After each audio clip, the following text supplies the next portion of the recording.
నందమూరి బాలకృష్ణ, అక్కినేని నాగార్జున, దగ్గుపాటి వెంకటేష్ ఈ ముగ్గురు అగ్ర హీరోల కెరియర్స్ ప్రస్తుతానికి అగమ్యగోచరంగా అగుపడుతున్నాయి.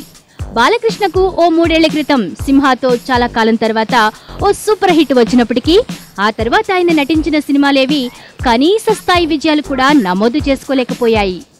3 పదులు పైపడ్డ తన కెరీర్లో మొట్టమొదటిసారి దాదాపు సంవత్సర కాలంగా బాలకృష్ణ తన ముఖానికి రంగేసుకోకుండా కథా చర్చలతో కాలక్షేపం చేస్తున్నారు.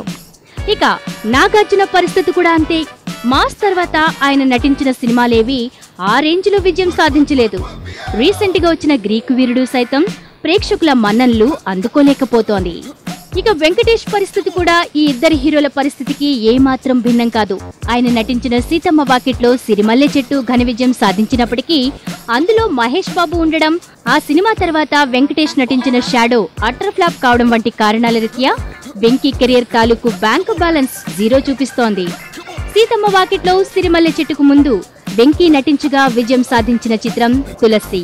అది దాదాపు 5-6 ఏళ్ల క్రితం నాటి మాట. ఈ నేపథ్యంలో ఈ ముగ్గురు హీరోలు ఇకపై సోలో హీరోలుగా చేయడం కంటే మల్టీ స్టారర్ చిత్రాలు చేయడం ఉత్తమం అనే అభిప్రాయాలు సర్వత్రా వెలువడుతున్నాయి. ప్రస్తుతానికి వెంకీ అదే పనిలో ఉన్నారు. సీతమ్మ వాకిట్లో సిరిమల్లె చెట్టు చిత్రం స్ఫూర్తితో రామ్ తో కలిసి బోల్ బచ్చన్ అనే హిందీ చిత్రం రీమేక్ లో నటిస్తున్నాడు. బాలకృష్ణ కూడా ఈ తరహా చిత్రాలకు స్వాగతం పలుకుతూ ఊ కొడతారా ఉలిక్కి పడతారాలో నటించి ఉండడం తెలిసిందే. ఇక నాగార్జున ఈ విషయంలో మొదటి నుంచి కూడా మొహమాటం లేదు.